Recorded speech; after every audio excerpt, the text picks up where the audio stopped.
Ça marche là? Oui. Oui, trop faible. Non. Faut le rapprocher, c'est meilleur. Donc on m'a dit que j'avais un quart Il va d'heure. enlever le masque pour que je reste. Oui, je vais l'enlever. Bon, alors un peu plus. Donc, en fait, pour parler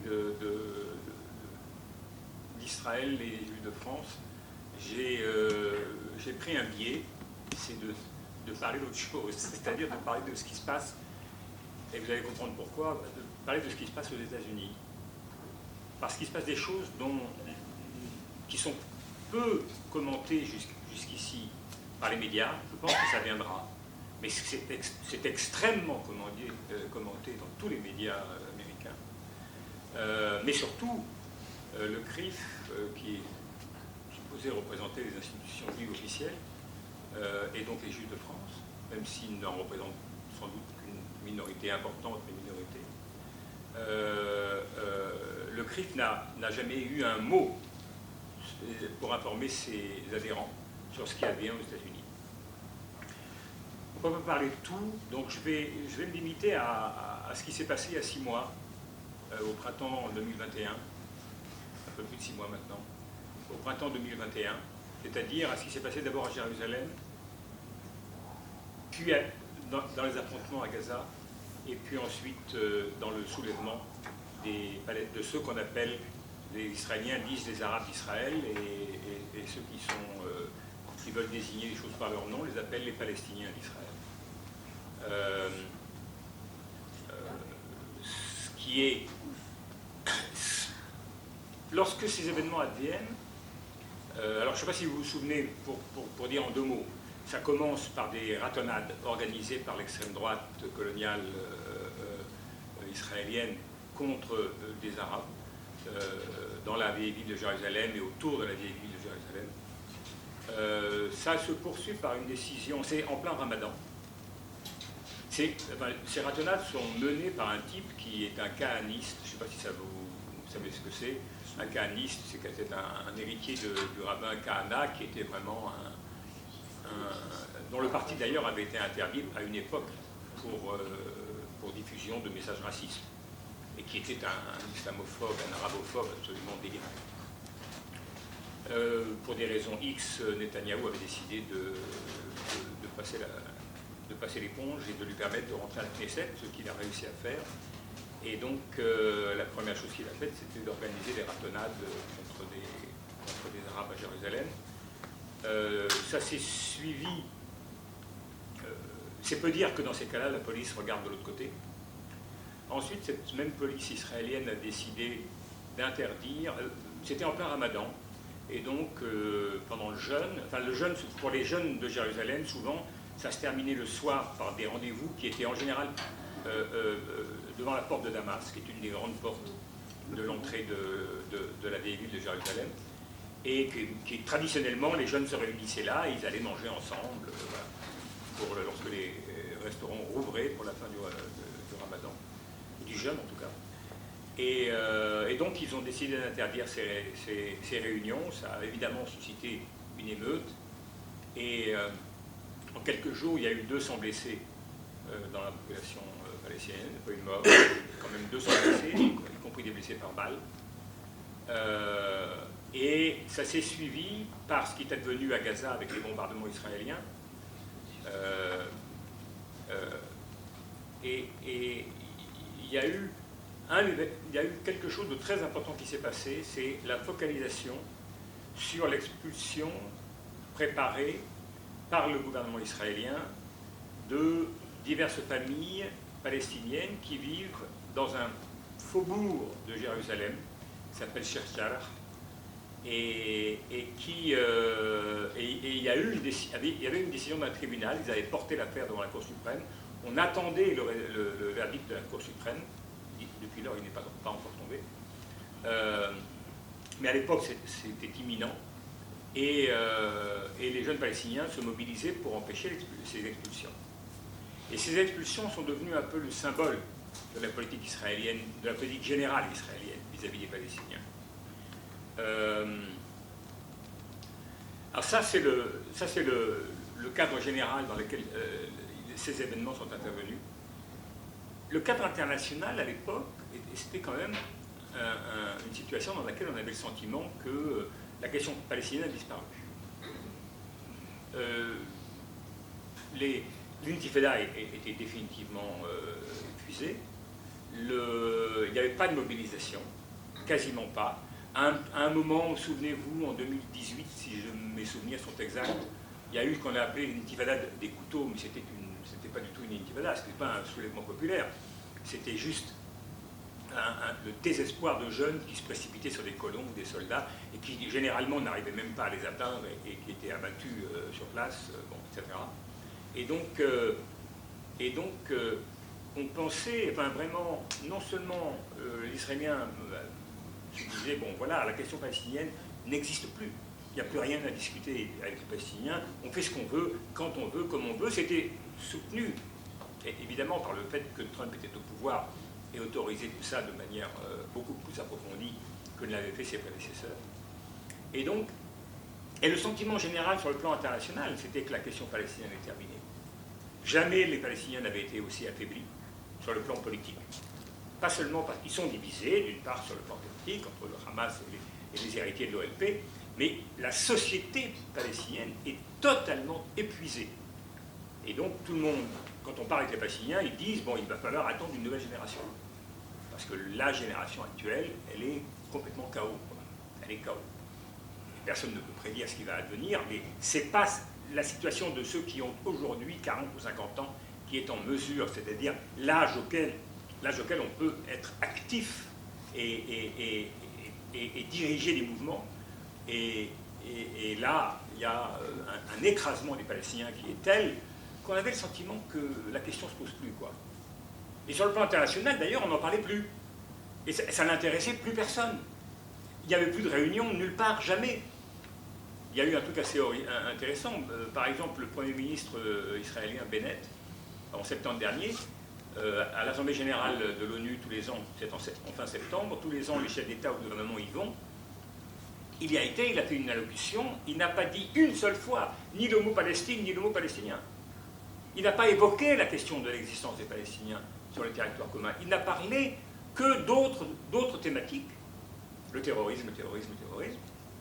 Mais à aucun moment il n'a prononcé le mot Palestine. Jamais. Et là, il y a 3 jours, celui qui va le succéder, qui est supposé lui succéder dans un an comme chef du gouvernement, par des accords d'alliance entre partis, qui s'appelle Lapid, a dit quand je serai Premier ministre, la politique vis-à-vis des Palestiniens ne changera absolument pas. Il n'y a rien à négocier avec les Palestiniens, il n'y a rien à discuter, c'est fini tout ça. Il y avait ce sentiment-là. Il y a eu un pays où, étonnamment, il s'est passé quelque chose.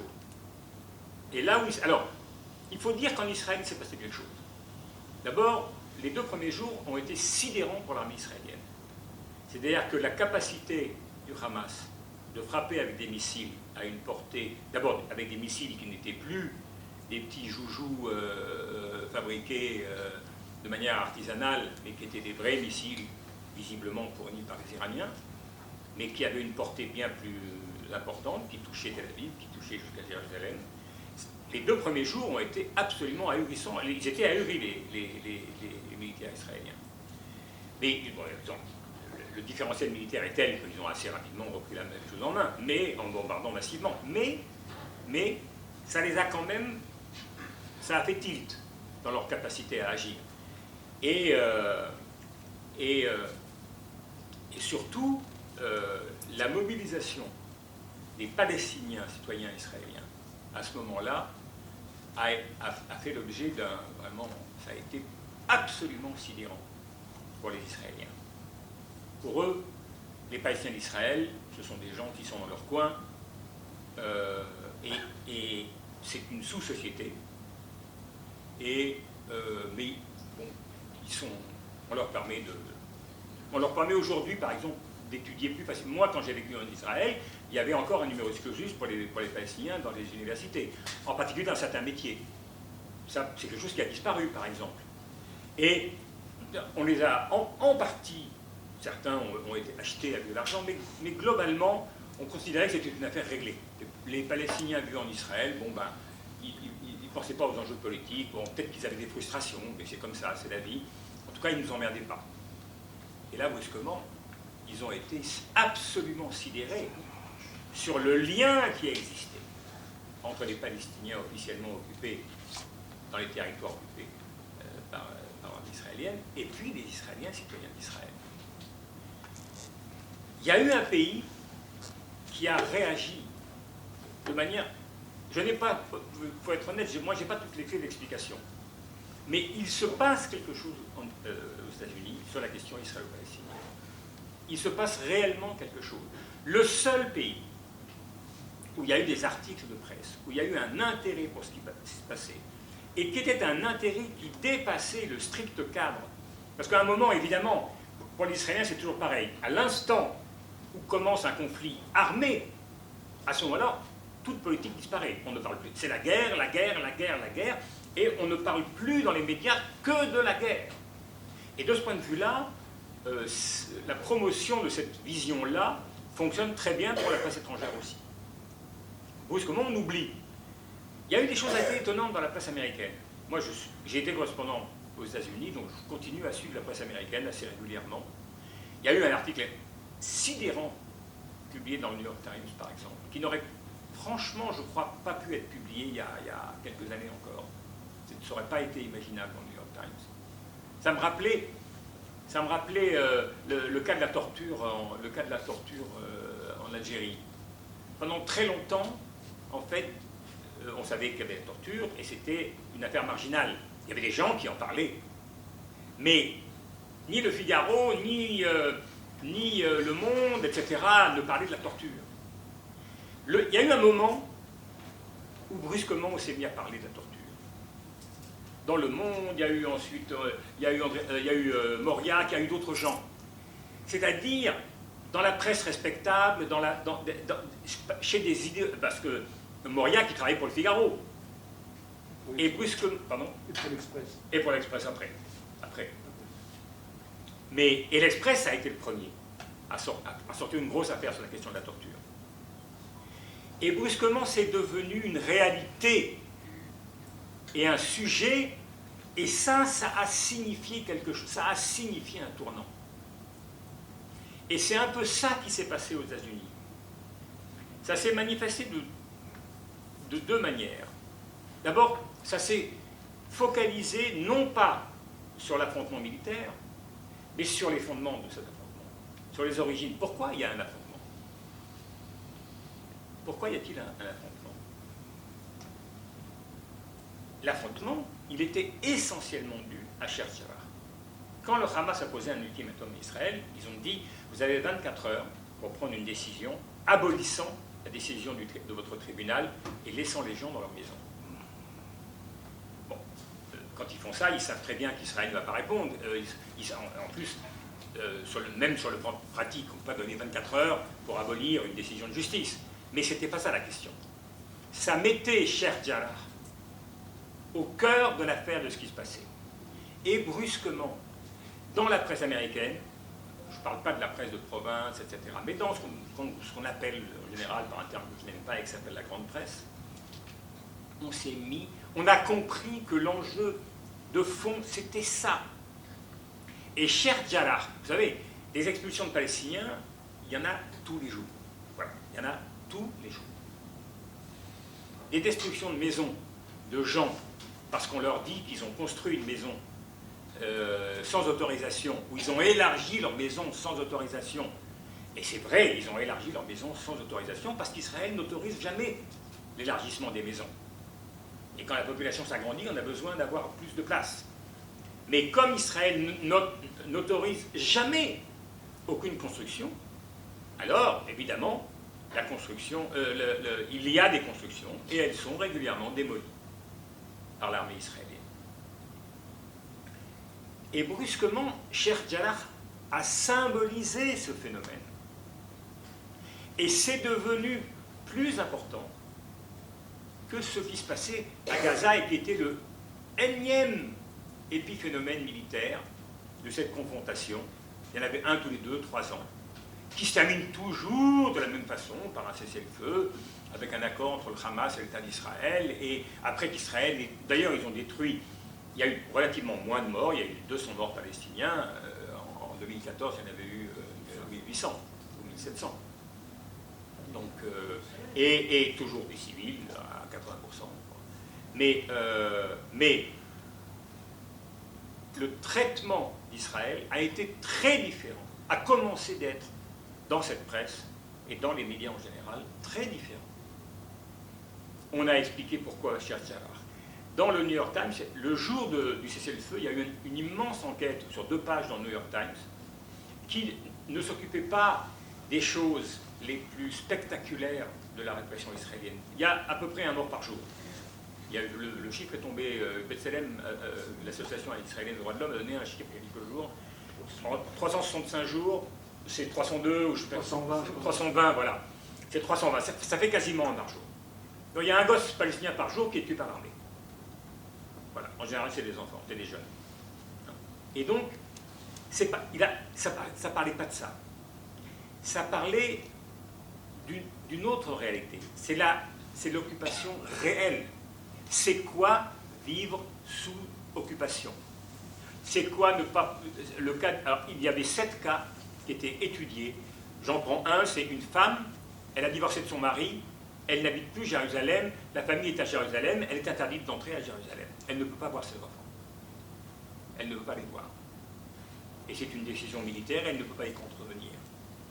Et des choses de ce genre-là, il y avait 7 cas qui étaient évoqués. C'est-à-dire la quotidienneté de ce que c'est que de vivre sous occupation.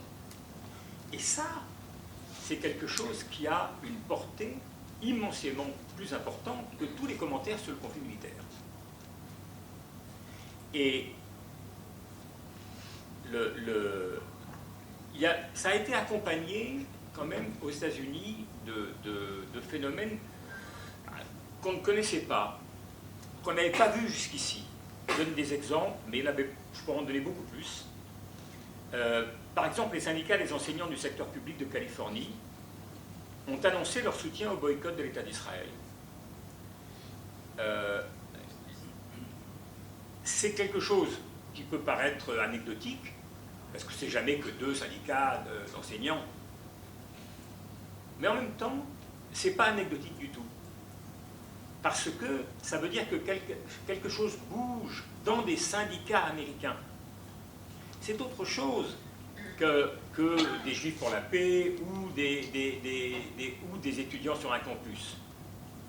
Ça donne le sentiment d'une insertion dans une communauté, dans une société beaucoup plus large de la question du rapport à Israël. C'est quoi cet État?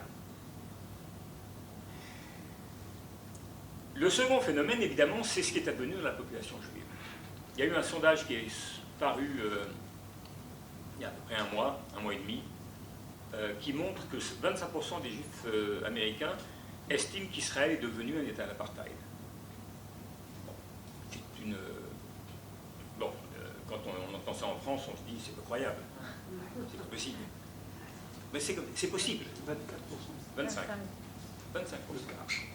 Le quart des juifs américains considèrent aujourd'hui, dit qu'Israël, c'est un État d'apartheid.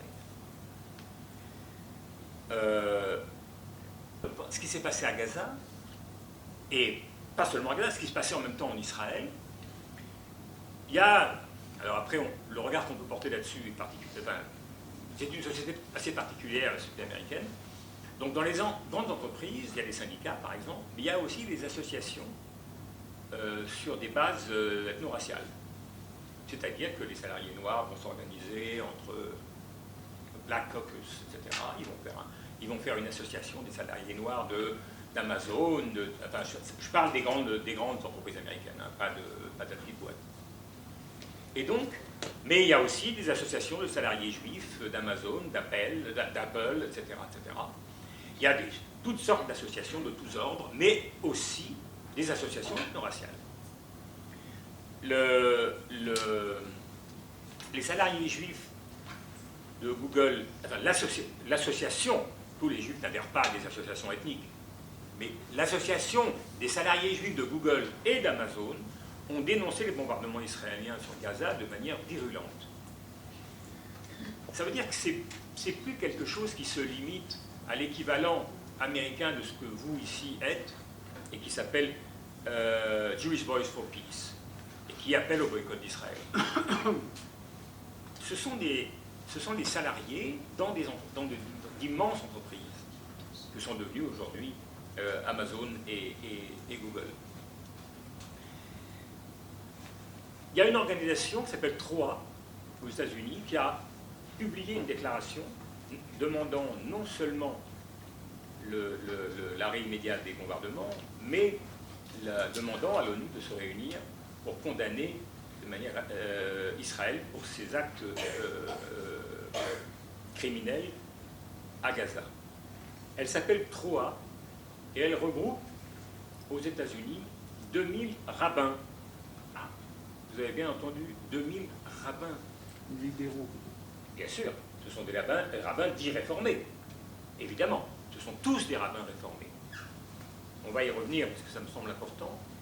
Mais il n'y a pas seulement TROA, il y a une flopée d'autres associations aujourd'hui. Il y a une montée d'associations juives qui s'organisent et qui est de manière visible et déclarée contre la politique israélienne, qui est un phénomène qui est, à mes yeux, non seulement neuf, qui a commencé il y a quelques années, mais qui s'est affiché au printemps dernier, qui est non seulement neuf, mais qui dit beaucoup de choses de ce qui advient actuellement dans la relation entre la collectivité juive globale aux États-Unis, mais aussi le Parti démocrate, je vais y venir, et Israël.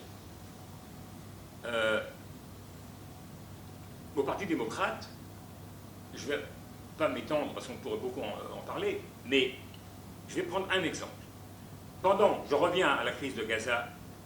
Pendant la crise de Gaza, Biden se rend à Détroit. Quand il est à Détroit, alors il a plein de visites à Détroit, mais une des visites, il y a la présence d'une députée, ce qu'ils appellent representative, d'une députée qui s'appelle Clay, Rashida Clay. Et non seulement il lui parle, alors elle est d'origine palestinienne, et elle n'a plus de grand-père, mais sa grand-mère vit encore à Ramallah. Il la félicite en lui disant combien elle était courageuse et combien elle défend son point de vue avec honneur et avec courage. Et ensuite, elle lui dit qu'il souhaite à sa famille à Ramallah, etc. Je ne sais pas comment on dit, joyeux Ramadan, non. Quelque chose du genre. Mais, bon, de mon point de vue, je pense qu'il n'a pas fait ça parce que vraiment il sympathise avec la cause palestinienne à un point tel. Non. Il a fait ça parce qu'il fait la politique. Il a fait ça pour une raison très simple. C'est qu'il sait combien, à l'intérieur de ses propres troupes, il sait combien la question israélo-palestinienne est en train de monter et combien le rejet d'Israël et l'adhésion à la cause palestinienne est en train de monter. Il le sait si bien que je vous donne un exemple. Dans le personnel qui a milité pour l'élection de Biden, qui est des milliers de personnes, 300 personnes, essentiellement jeunes, ont écrit une lettre ouverte à Biden pendant la crise de Gaza en disant « Monsieur Biden, nous avons participé à votre campagne pour vous faire élire président des États-Unis. Nous vous demandons non seulement de faire cesser les bombardements sur Gaza, mais nous vous demandons de mettre fin à la colonisation israélienne des territoires occupés. » Et ce sont 300 personnes qui étaient dans sa campagne à lui. Donc, quand il a dit à la députée d'origine palestinienne « ce que vous faites est formidable », c'était pour que ça se sache et que ça s'entende. C'est qu'il est comme tout homme politique, il a une base politique et il faut bien lui donner des gages. Et il sait ce qu'il en coûterait, ou ce qu'il pourrait lui en coûter, s'il ne le faisait pas. Ça, c'est quelque chose, ça va au-delà de la simple adhésion politique de gens qui sont des gens, comment dire, très concernés par ce qui se passe en Israël et Palestine. C'est juste 300 personnes qui sont des membres de son équipe de campagne et qui, sur cette question-là, ont désormais une opinion tranchée. Ils sont représentatifs de quelque chose qui est beaucoup plus vaste. C'est si important que il y a, je ne sais plus combien de temps, à peu près 3 mois, un ancien, je commence à être un peu long, donc je vais arrêter très vite, mais un ancien ambassadeur israélien nommé par Netanyahou, un homme très proche de Netanyahou, qui s'appelle Ron Dermer, qui était ambassadeur à Washington. Il a d'abord été ambassadeur à l'ONU et puis ensuite ambassadeur d'Israël à Washington. C'est vraiment un homme plus que du sérail. Il est l'un des 4 ou 5 meilleurs, plus proches de Netanyahou. Il a publié un article en Israël, un article où il disait « Il faut arrêter de compter sur les Juifs américains ». C'était le thème de l'article, oui. Le thème de l'article, c'était « Il y a ceux qui nous comprennent et ceux qui ne nous comprennent pas ». Ceux qui nous comprennent, c'est les supporters de Trump. Ceux qui nous comprennent, ce sont soit les évangélistes, soit les ultranationalistes. Et eux, ils sont avec nous, comme Trump était avec nous. Mais maintenant, les Juifs américains, ils s'éloignent de nous. Et ils s'éloignent. Il expliquait qu'ils s'en éloignent pour des motifs naturels. Ils sont, disait-il, différents de nous. Ils sont différents. Et donc, c'est pas sur eux qu'il faut compter. Ils ont été importants pour nous soutenir pendant longtemps, mais il ne faut plus penser que notre survie tient à eux. Non. Nos alliés aux États-Unis, c'est pas eux. Nos alliés prioritaires. Alors, il en reste des très bons. Mais quand même, nos appuis, c'est les hypernationalistes et les évangélistes. Et les évangélistes. Antisémites, par exemple. Certains d'entre eux, très clairement. Si vous voulez, il a raison au fond. Il a raison, et je voudrais terminer là-dessus, parce que le judaïsme américain est un judaïsme... l'obédience la plus importante. Il est divisé en 3 groupes. Il y a les orthodoxes, les juifs orthodoxes traditionnels. Il y a une mouvance qu'on appelle conservatrice, qui est très évoluée, qui est née en Allemagne et qui est très évoluée par rapport aux orthodoxes. Et puis il y a une troisième mouvance religieuse qui a un peu fait son Vatican II, hein, c'est-à-dire qu'elle s'est, entre guillemets, modernisée, mais en revanche, qui a adopté à la fin du XIXe siècle une charte qui reste sa charte, et qui est une charte qui est totalement progressiste, totalement d'ouverture. En tout cas sur les questions d'immigration, les questions raciales et les questions identitaires, c'est vraiment une obédience, et c'est pour ça qu'il y a 2000 rabbins qui se retrouvent, qui sont issus de cette mouvance-là, et qui se retrouvent dans l'hostilité à la politique israélienne. Donc, ce que dit Dermer a un fondement. Je vais vous raconter une anecdote. Quand j'étais correspondant aux États-Unis, j'ai eu des problèmes au genou, donc j'ai fait de la kiné. Il se trouvait que mon kiné, c'était un jeune homme, il avait 35 ans, un jeune juif de Brooklyn. Bon, il apprend que je suis journaliste, alors on parlait beaucoup, etc. Et puis on en arrive aux juifs, et donc il me dit, moi j'ai de la famille près d'Hébron. Ils sont dans une colonie près d'Hébron. Alors je dis, ah bon, vous avez vu? Il dit, oui, j'ai été les voir. Oui. Alors, il me dit, j'ai rien à voir avec eux. J'ai rien à voir avec eux, je ne les comprends pas, c'est pas pour moi ce truc-là, Israël. On a commencé à parler, et à un moment il m'a dit, il y avait une sorte de cri du cœur. À un moment il m'a dit, mais je vais vous dire un truc. Moi, il y a un truc, j'en ai marre. Quand je parle avec des gens et que je leur dis que je suis juif, alors la première question, c'est « Ah bon, alors qu'est-ce que tu penses d'Israël ?» Je dis « Je n'en pense rien. Je m'en fous. Pourquoi moi je devrais... Est-ce que j'ai une opinion sur l'Uruguay ?» Il m'a dit, je m'en souviens jusqu'à aujourd'hui. Est-ce que j'ai une opinion sur la Norvège? Non, je ne sais pas, je ne connais pas. Je sais que j'y étais une fois, je me suis dit, c'est pas pour moi. C'est pas pour moi ce truc-là. Mais sinon, j'ai rien à dire. Moi, je voudrais avoir une vie juive aux États-Unis et qu'on me foute la paix avec Israël. Je n'ai pas envie de... Quel lien, moi, j'ai avec ces gens-là? Aucun. Moi, je suis un juif américain. Ça n'a l'air de rien, mais pour le sionisme, c'est la deuxième béquille de ceux qui s'y opposent. La première béquille, c'est ceux qui s'y opposent pour des motifs politiques, comme moi, comme vous. Cette mouvance-là, ceux qui disent « moi je veux rien avoir à faire avec Israël, je m'en fous, c'est pas mon... pourquoi je devrais être concerné ?» C'est ceux qui disent, et moi il m'a dit par exemple, ce jeune kiné, il m'a dit « mais moi ce que je veux, moi je suis très juif, moi je voudrais que mes enfants ils passent leur bar mitzvah, je veux qu'ils aillent étudier un peu la Torah, je veux etc. Mais qu'est-ce qu'ils auraient à foutre avec Israël ?» Cette mouvance-là, c'est la mouvance qu'on appelle aux États-Unis aujourd'hui Diaspora Revival, la renaissance de la diaspora.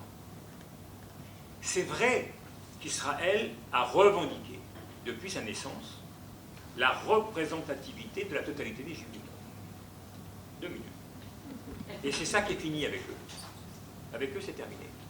Avec cette mouvance-là, c'est un début de processus. Je ne sais pas à quelle vitesse ça va progresser, et je ne sais pas qui va l'emporter. Est-ce que ça va l'emporter finalement? Mais ce qu'on voit et qu'on constate, c'est une progression très puissante de cette mouvance-là. On reprendra la discussion. On reprendra. En tout cas, pour dire une dernière phrase, ce que je pense, c'est que aux États-Unis en tout cas, c'est vrai à l'échelle internationale, mais quand même, aux États-Unis, le processus de détérioration de l'image d'Israël est un processus qui, moi, aujourd'hui, me semble, on ne peut jamais prévoir l'avenir, mais me semble quasi obligatoire, quasi inscrit dans les faits. Je ne vois pas comment ça s'arrêterait. Voilà.